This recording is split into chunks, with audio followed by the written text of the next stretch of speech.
Hi, this is our project, which we're calling Context Magnifier. It is a context-aware screen magnifier for people who are have bad vision. So it takes what you're looking at, and it also takes what's on the screen and basically guides the magnifier into places where it thinks you might need help reading. So first, I'm gonna calibrate our experimental feature. So this is our experimental feature. We're going to look at the center, and it's going to track where our eyes are relative to the screen. It's important that you have good lighting for this. It's going to take some data points, and then same on the left,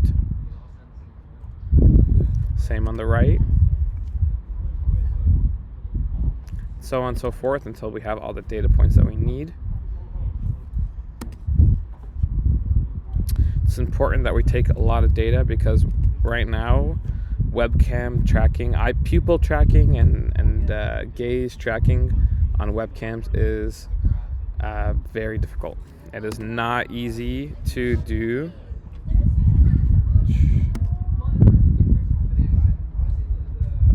We're almost there. I'm getting the last couple data points here.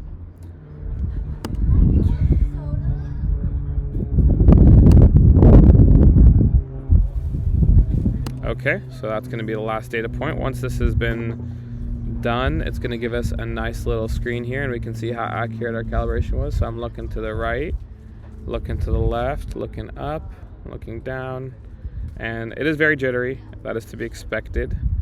That's why it's an experimental feature, but we can see that it is, for the most part, doing okay.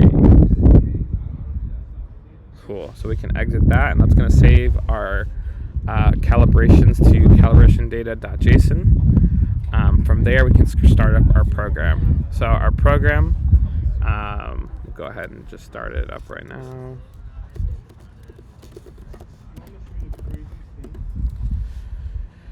First thing our program does is take a screenshot of your current screen, and it's going to calculate what it thinks is important in a grid. The grid is adjustable. Right now the grid is 16 by 9. So this is the settings menu.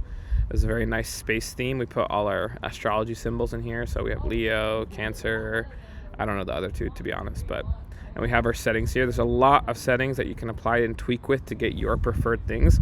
I'm not going to go through each one for the video, but there's plenty to work with. And this button will do eye tracking. It is not enabled by default because it is still an experimental feature. So first I'm going to show you guys how it looks here. So it tries to determine what you might need help reading. So it sees on the left here that this is pretty small, and it uses your mouse to kind of calculate what you're trying to read. And you see as you move up, it tries to figure out what the smallest symbols are on the screen and magnify those for you. So if we go down here, you'll see that it starts to edge over here and does the same exact thing. Right now it is not updating, but if we go ahead and right click on the try to get it here, right click on here, it gives us a little context menu where we can decide some other stuff, some of the stuff that is also in our settings menu, but one thing that isn't is our update interval. So we're going to go ahead and turn on continuous updates. So that is going to let it take more screenshots, and I believe the default is 15 seconds, but you can adjust the interval. So now you see right here it's taking another screenshot. Unfortunately though, we don't really care to take a screenshot of VS Code again.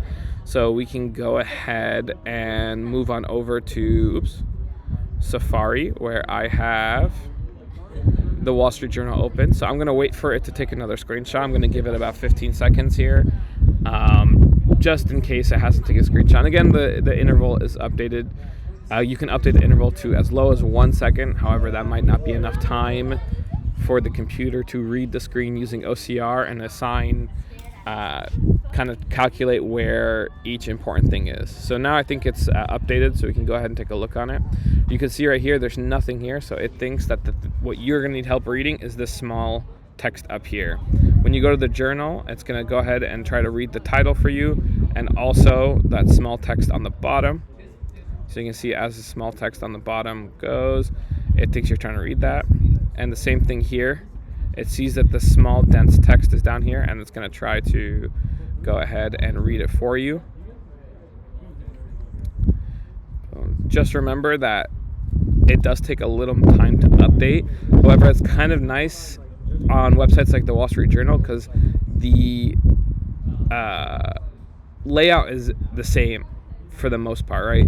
So even if it's not quite updated, it still's got an idea of where the important content it is, even if it's not there yet. So for example, even though it hasn't scanned this text, it probably thinks this text is still here. Because it's in the same layout, it still thinks it's important.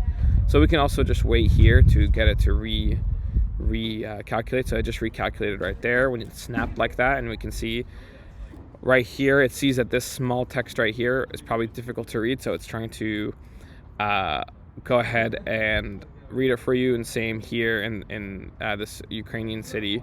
The magnification is done through Qt, so it is cross-platform, which is really cool. We're not using any sort of native API, native accessibility API that is offered by macOS. Now I'm going to go ahead and demo the eye tracking. It is still 100% experimental.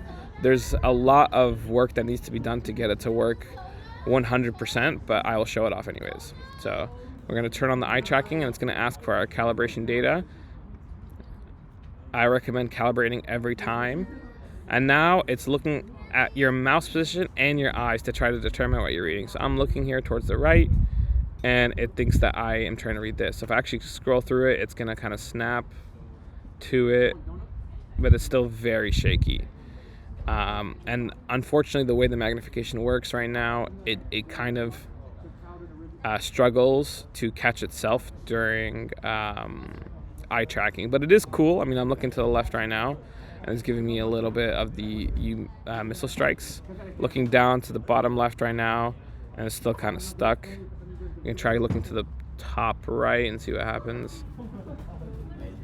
It's still very experimental, as you saw in the blue circle demo that comes after calibration. But I am proud of the work we were able to do with just a webcam, and I am planning on expanding this after the hackathon with a proper eye tracking camera. And I also want to try to track squinting. I feel like if we can track people squinting at certain parts of the screen, it would be really cool to try to get them to magnify as you squint. But those are all hopes and dreams. So thank you for your time. Thanks for the hackathon, and I hope everyone had a great time. Thank you.